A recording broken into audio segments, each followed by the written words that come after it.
Alright folks, welcome back to the channel and to another episode of Fresh Finds. It's been a while since we've done one of these videos, and I'm excited to bring you this one because it involves an interesting international transaction, which I'll talk about in a little bit. This is the first video that I've filmed in 2023 for the channel, so Happy New Year, and welcome to my office. I guess this is my golfus, as Connor Lewis likes to call his space. Connor Lewis is part of the Society of Golf Historians, if you don't follow his group on Facebook. But yeah, the mementos and things you see behind me here are all things that I've picked up from courses that I've profiled in my course vlogs. It's basically my own little personal memento collection, and the few golf achievements that I've had over the years, right there, and then over there with some golf balls. But yeah, this is where I do Zoom calls for the Golf Heritage Society and for Society of Hickory Golfers. And if you ever do a Zoom call, this is the backdrop you'll see. But this is also where I was sitting when I did the international transaction I was talking about earlier. And that was with a gentleman from Norway, an antique dealer named Heine, who doesn't know much about golf clubs per se, but is an antique expert, and was willing to help a Norwegian collector who had 900 wood-shafted clubs sell those clubs through his services. So those services consist of basically Heine connecting with Hickory golfers like me and Kyle Lowry, who's in Nebraska. He's actually the one that tipped me off that this was going on. Yeah, back in the fall, I think it was, Kyle and Randy Jensen actually did a Facebook Messenger call with Heine, where Heine went through a bunch of the clubs, and Randy and Kyle picked out their favorites, and they did the transaction basically through Facebook and PayPal. And so it was suggested to me that I do the same with Heine, and so in mid-December I coordinated a Facebook Messenger call where in real time we went through about 900 clubs in 2.5 hours, which sounds pretty unbelievable. But the way we were able to go through them so quick was because I told Heine right off the bat that I'm looking for very specific kinds of clubs, specifically ones that have no markings on the face. Understanding that Heine doesn't know what the difference is between a modern hickory club and a gutty club, I basically just said, take all the smooth face clubs out of the stack and let's just take a look at those. And that's pretty much what we did. So I think we went through about 150 or so smooth face clubs. And of those, I chose the 13 that you're going to see today. And I'm going to do an unboxing where I take them out of the packaging that Heine sent them to me from Norway. And we'll go through some of the highlights and then check out some of the specs on a few of the more interesting clubs that I picked up. And I'll kind of tell you what I've got in mind for those clubs. So yeah, I don't want to waste much more time with this introduction, although I do want to say that if you're interested in doing one of these sessions with Heine, Heine had to put all the clubs away into storage over the holidays, but now that we're past the holidays, he's willing to do more of these Facebook Messenger sessions, but he's looking for serious buyers, so he doesn't want to just have a bunch of browsers look at the clubs and then not buy anything. And what I would suggest to you, to give you the best chance of getting the best per club rate that Heine is willing to offer, is get a group of collectors together to do a call with him, so that you've got 3 collectors on plus yourself on your end, and Heine can show the clubs, and then he can make 4 separate piles for the different ones that people want. That way Heine's not wasting time doing these with individual collectors, and instead can kind of cover 3 or 4 collectors at once. That would be my suggestion for getting the best possible price per club from Heine. But even then, you know, I did a one-on-one session with him, and Kyle joined us about halfway through to look at some clubs that he hadn't seen the first time. And I was very satisfied with the price per club that I got for the 13 clubs that I bought, and just for how the whole process worked. I mean, it was fun to do the Facebook Messenger session, and then the shipping itself was pretty straightforward. As you might imagine, it's expensive. So the more clubs you buy, obviously the shipping's going to be more expensive, but you might be able to, you know, get more bang for your buck, because you can kind of, you know, spread the price or the shipping costs across more clubs for your price per club, if that makes sense. You know, instead of just buying 1 or 2 clubs and paying what's probably going to be 40 or 50 bucks in shipping, You know, it'd be more advantageous to buy more clubs in one batch and pay a little bit more for the shipping, but spread that cost out across all the clubs if you're intending on reselling them, which is what my intention is.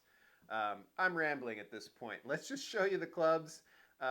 If you're interested in getting in touch with Heine, reach out to me first, and I'd be happy to connect you to.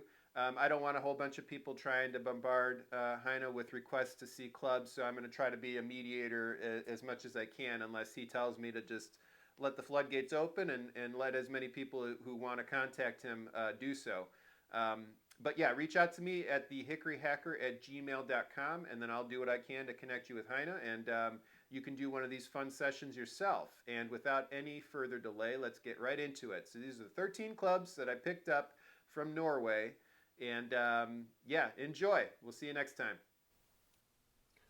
All right, folks, we're on the bench. We've got the box here from Norway. These are the clubs sent to me by Heine Skarland from Norway. And I got 13 clubs here. Total weight was 6.2 kilograms, which equals about 13.5 pounds. So it was $84, I think, for shipping from Norway to New York. The clubs were well wrapped up in this cardboard and wrapped tight with this tape, so they arrived safe and sound. No complaints whatsoever about that. Really, the transaction was about as clean as it could go. So let's just take a look at what we've got in the box here. Like I said, I'm primarily looking for smooth face gutty clubs to build sets with, and also for my own personal gutty sets. And that's pretty much, that is all I bought. It was gutty era clubs, or at least clubs that I was pretty sure would be gutty era. So as we go through some of these, I'll just kind of point out the criteria or the characteristics that I'm looking for in a gutty era club. These tags have proved to be not as accurate as you would want, but that's okay because you know, they were sort of general in their information, and based on my own personal experience of seeing enough of these clubs, I was kind of able to make my own decision up despite whatever the tag might say. And I'll show you those couple instances of that as we go. But here's a good example of the kinds of clubs that I was seeing a lot of and that I picked up. This is an unmarked smooth face club that has characteristics of a pre-1900 gutty era club. I've talked about those characteristics before, but let's go over them again real quick. Basic rule of thumb is the proportions of everything on the club are a little bit bigger, bulkier, heavier, pre-1900. That includes the hosel here. It's usually longer, a little bit thicker. The nicking here on the hosel above the shaft is often kind of inconsistent and more primitive looking. The spot where the blade meets the hosel, this crease usually is a crease, you know, a defined crease that you can see, which is indicative of the club being wrapped by a blacksmith. The blade is often longer, maybe a little bit wider. Just like I said, general proportions of the club are larger than a post-1900 club. So that's what I'm looking for. And if you find a club that matches those design characteristics but doesn't have any markings on them, it's eligible for play in the National Hickory Championship according to the play club standards that Pete Georgety set up. So here's the first one. This club it had a tag with it. It said it was a very old smooth-faced Scottish cleek, but I can tell right away by looking at the loft on that. I'm not sure if that's going to show up or not, but that is most likely a lofter loft, so probably about 35 degrees, if not a little bit more, and that's fine. You know, I have no problem with the fact that this is going to be a higher lofted club than the tag suggests. Cleeks are usually in the upper teens, low 20s in degree. And a lot of these clubs are going to have cut down shafts. And I'll show you a couple of those as we go. But this one looks to be an original shaft, pretty straight. And I think this whole club's going to be salvageable and playable. So excited about that one. Here's another one that's unmarked. I would say a little bit closer to 1900 on this one, if not just after 1900. And I say that because the hosel is a little bit thinner, a little bit shorter. The blade's a little bit shorter as well. This one is, again, says smooth face cleek made in Scotland, 1890 to 1900. Also has a tag on, or on the back of the tag says this club belonged to famous golfer Sir Guy Campbell. Campbell was a fairly prolific British golf course architect in the 1920s, 30s, 40s, I believe. So this actually does have um, a little bit more loft, or a little less loft to it than the previous one I showed you, and it's been cut down, which you can tell by the fact that this is a sharper edge here and it's not as domed um, at the end of the shaft. All right, so here's one. This is a bent neck putter. It says antique club made about 1890. I think that's probably a little too generous. I can see here there's a Condi mark. Condi clubs usually have two different marks, one of two marks. The most common is a rose, and those are indicative of clubs that Condi made late 1890s, early 1900s and on. His earliest mark is a fern, and I can't tell if underneath where it says Condi it's a fern or a rose, but I'm guessing it's a rose because that's the font that you normally see the Condi written with the rose cleek mark. But I'll do a little cleanup on that to see a little closer. The other thing, though, that gives me an indicator that this is a 1900 or later smooth face putter is the bent neck style there and just the overall head shape. I've seen a lot of clubs at this point at the turn of the century and a little bit later that match this kind of profile. So I would say this is probably 1900. This is an interesting one. This one appears to have very little loft to it, which would suggest that it's an early putting cleek. It's got a very thick hosel here. It's got a well-defined crease where the blade meets the hosel, and it's very heavy. The tricky thing about this one, as far as identification is concerned, is that it's very long, and it's the original shaft as far as I can tell, because it has this nice shoulder that tapers directly into the head. The tag says it's a very rare lofter iron made in Scotland, 1860 to 1880. I don't believe this is a lofter. I think it's not lofted enough to be a lofter. But the time range or the time frame suggested by it, I think, is probably close. I would say that this is probably 1880s, based on characteristics, and doesn't have a stamped shaft either. I think it's a very cool club, though, and I'm looking forward to seeing how this actually plays, again, as a putting cleek, though I'm not sure how that's going to work with a 39-inch playing length. Very curious club. Here's another really old one, and this is a good illustration of the hosel length I'm talking about. This is a nice long hosel here, very wide. The nicking looks consistent with clubs made pre-1900. We've got a nice noticeable bend here. Not as quite a defined crease as you would normally see on an older club. And I will say too that don't let the pitting make you think that this is older than it is. You got to look at the other characteristics of it, because you can make a club look that old if you let it sit outside, long enough. This one looks like it has the original shaft too. I've already done the specs on this one. 37 degrees loft. So it's a lofter, even though the tag says cleek. 1890 is the date listed on it. I think that's probably pretty close. So accurate representation of the tag there.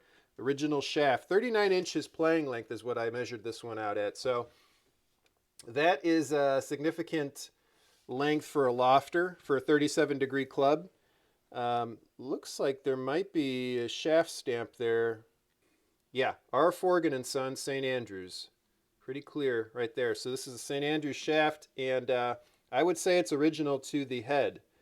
So this looks to be, I would guess, probably an 1890s era Forgan lofter. So that's pretty cool. This one is interesting to me. It's probably the most interesting club in the batch because I think it's the oldest. We have a very wide, very deep-faced, what I would say is a general iron. The hosel is very thick. The club overall is very heavy. All of those things make it very clear to me that this is an older blacksmith era iron. There's a significant crease right there where the blade meets the hosel. And yeah, I think this is probably 1870s or maybe even earlier. I'm not sure. The tag on it says very old Scottish lofter, smooth face, 1860 to 1890. I'm going to say that's not far off. The clubs that I've seen, irons from the late feathery era into the early gutty era. Looks similar to this one. So all the characteristics are there for this to be a pretty old club. The shaft is interesting too. It looks to have some kind of like resin coating on it. It's not sticky now, but it's a very thick coating because you can see the wood grain of the shaft underneath. A pretty thick layer of whatever this is some kind of shellac or resin to kind of protect the club, I guess, from the elements. I don't believe the shaft or the grip is original, though it might be. Hard to tell. Usually on the old clubs, you see thicker grips than this, so that's what makes me think it's not original. But the head certainly suggests it's original, and I think the shaft is original to the head because the connection is pretty clean there. I can actually see the pin, so it's a little wobbly. This is, I'll say this about this club. I don't know enough about this right now to be comfortable playing it. I'm sure it would be fine if I did all the work on it, but this is one where I probably will leave it in its current state until I figure out more about it. Because it's just such a cool kind of, dare I say, museum type quality piece as far as just an artifact of golf history. So, while I am a player first and foremost, whenever I come across clubs that I don't know much about, I try to retain them as close to original as I can or as I find them until I learn more about them. And this one is just too cool. I mean, all of this, whatever was done on this shaft is interesting to me, and the head's certainly interesting too. So this is probably, also it's very heavy. I can tell you right now it's going to be off the chart swing weight wise. This is a boat anchor if I've ever seen one. Very cool club there. Let's see what else we have here. I know that I bought, I got a kind of a mix of clubs that I felt like I would be able to turn into quick players for beginner sets, beginner gutty sets, and then also clubs that I would probably keep around as collectibles. This looks to be another Forgan & Son, early Forgan & Son, probably mid-1890s, based on the characteristics. And it says Old Smooth Face Cleek, made in St. Andrews around 1890. I think it's a little later than that, but and it's not a Cleek. This is a lofter as well. And there might be an original shaft stamp underneath this grip, which I don't believe is original. This seems to be added after the fact, but yeah, cool club there. That'll be a good player, I think. This one was kind of a wild card for me. I could see the star, which is signifies a Gibson made iron, but I do believe this is probably post 1900 as much as I want it to be pre 1900. There is a golfer pro and course listed here. I need to remove some of the rust a little bit to read that closer, but I have a book that'll tell me when this pro was working at this course, and that'll tell me when this club was made. It does have some of the characteristics of a pre-1900 club. The hossel's a little thicker, but things that make me think that this is probably post-gutty or post-1900 is the fact that it's got more of a mashy shape, which was starting to come into its own by the turn of the century. And the nicking looks consistent with clubs that I've seen at the turn of the century as well. And also the fact that I have yet to find a true Gibson gutty club. I find a lot of gutty Gibson clubs that are right in that transition spot where 1900 and 1905, where the club was probably made for use with a rubber core Haskell ball as opposed to a pure gutta percha. This one is listed as a Smoothface Mashie, William Gibson of Kinghorn, 1895 to 1930. That's a pretty wide date range. Now, I would say this is probably 1904, 1905, somewhere thereabouts, but I'll be able to verify that with the name of the pro. Every one of these clubs has a story. That's what's great about it. I tell people that all the time, that the fun in collecting these clubs is that you get to do research into them. You get to look into who played these, who, well, you don't necessarily know who played them, but you know who made them in a lot of cases, and it's a lot of fun to do that research. All right, here we have another pretty old club.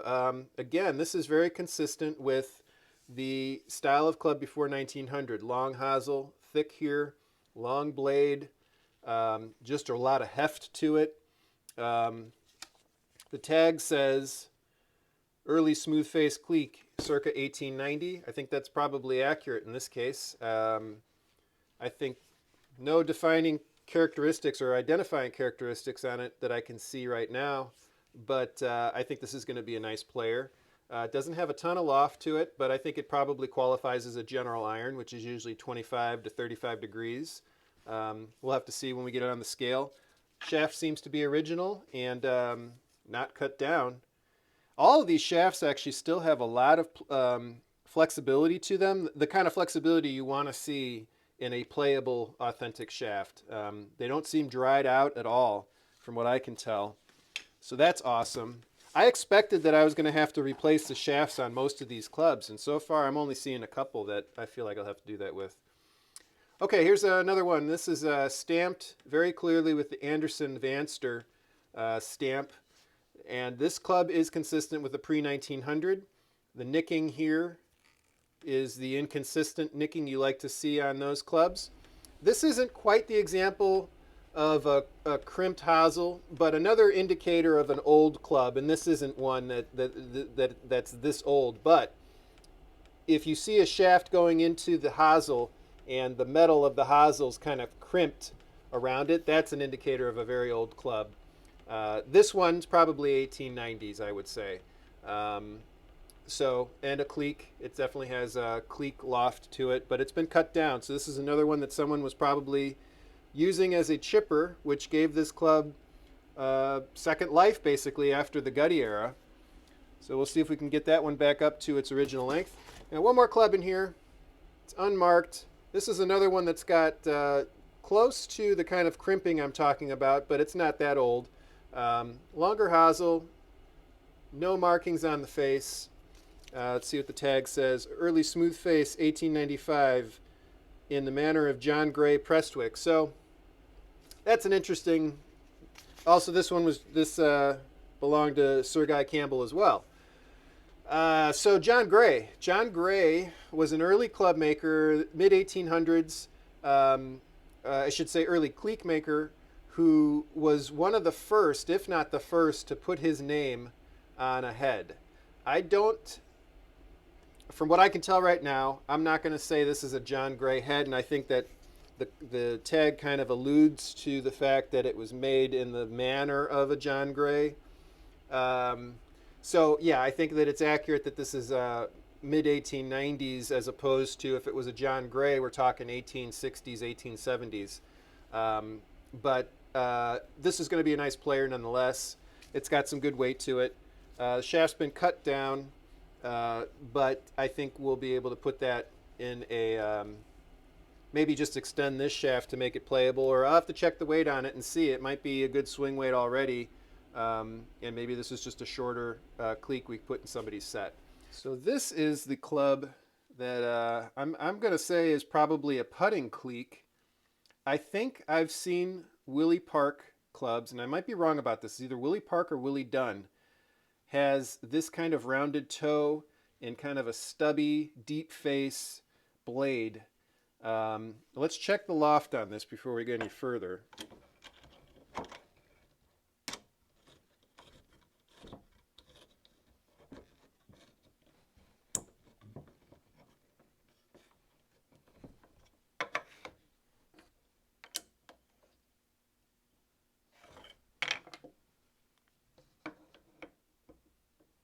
Yeah, I moved that a little bit. Okay, 13.3, round that down to 13. So that's definitely the length, or the degree I would expect on a putting cleek. I mentioned I was going to explain putting cleeks. When you say putting cleek, you're referring to a putter with more loft than a putter. And they were the common club you use on a green during the gutty era because the greens were so much thicker than they are today. So you needed that loft to propel the ball across the green. The 1894 Willie Park Jr. bent neck putter, who patented the bent neck design, That putter is 13 degrees. So this one, 13 degrees, definitely a putting cleek. But the curious thing about it for me is that the shaft is very long and the playing length on this club is about 39 inches. So I'm not quite sure what to make of this. You could argue that the shaft is not original to the head. While it looks like it tapers nicely into the head, there is a little bit of a, not as clean of a edge here as you'd normally see if the shaft was original. So it's possible that this head was taken off and put on a much longer shaft and that someone was using this as kind of a driving iron. It's possible that it is a driving iron, but I've never seen one like this. So, like I said earlier, I think I've seen either Willie Dunn or Willie Park putters that have this kind of shape. I need to do some research into that. But there aren't any markings on it that I can see, so at a certain point I'm just going to have to make an educated guess and stick with that until something reveals a different truth about it. And yeah, very cool club nonetheless. So this is the one where you can barely read what I'm going to guess is Forgan. You see an A-N, Sun, St. Andrews, the end of the Andrews there. So I think it's safe to say this is a Forgan. But I'm guessing this is probably an 1890s Forgan. The thing to know about Forgan clubs from this era are they'll often be, the ones that are pre-1902 will have the Prince of Wales plume as a cleek mark, and the ones post-1902 will have the crown because the Prince of Wales ascended to the throne. So that's the cutoff for whether or not a Forgan is eligible for play in the National Hickory Championship Open Division. If you have a crown Forgan and it's still smooth face, you could probably use that in the reserve division. But I like to try to find clubs and source clubs and build sets with clubs that are eligible for the Open Division of the National Hickory Championship. This club is 40 degrees, so true lofter here. And an ideal loft for me. I'm short on clubs that are within the 35 to 45 degree range of true gutty clubs, so I'm excited to find that one. All right, we'll close with this one. So this is the one that I think is very old. I'm going to say 1870s on this one. Very thick hosel, very wide, long blade and deep face on that. Let's see what the loft is.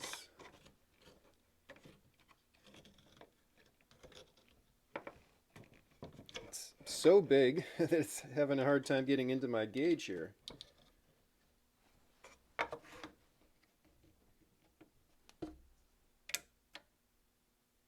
All right. So we're looking at 19 degrees on this one. This is a really interesting club in my opinion. I know I keep saying that, but I don't know what to make of it. This would be a hard club to use as a driving iron. It's very heavy. In fact, let's check the swing weight on it. No, it's 19 degrees. It's pretty much off the scale. It's completely off the scale. So it's past the point of G on swing weight. From a length perspective, we're looking at 37.5 inches playing length. That's not really that long. I mean, for a club that's got 19 degrees of loft, you would normally expect to see about 38.5 inches of playing length. So it's about an inch short for its loft. But it appears that this shaft is original. It might have been cut down, but if it was a long time ago. So yeah, really interesting club. And this is one I think I'm probably just going to set aside for a while until I, maybe figure something else out about it. I'm looking to see. It looks like it may have been modified at some point to have less of a leading edge. That's kind of interesting. Yeah, this is an interesting one. So 19 degrees, off the chart, but yet a shaft shorter than what the loft would suggest it have. So yeah, that's cool. Anyway, this is a taste of what you can do for yourself if you get some clubs from Heine. I recommend checking it out, reaching out to him, and probably trying to get a group of guys together that can do a call with him at one time so that he doesn't have to show you multiple clubs you know, or do his sessions individually. But yeah, I'm gonna have a lot of fun going through the rest of these and checking the specs, and then getting them prepped for play, or setting them aside and doing some more research on them before I do anything else. And that'll wrap up this week's video. Thanks a lot for watching, folks. We'll see you next time. Take care.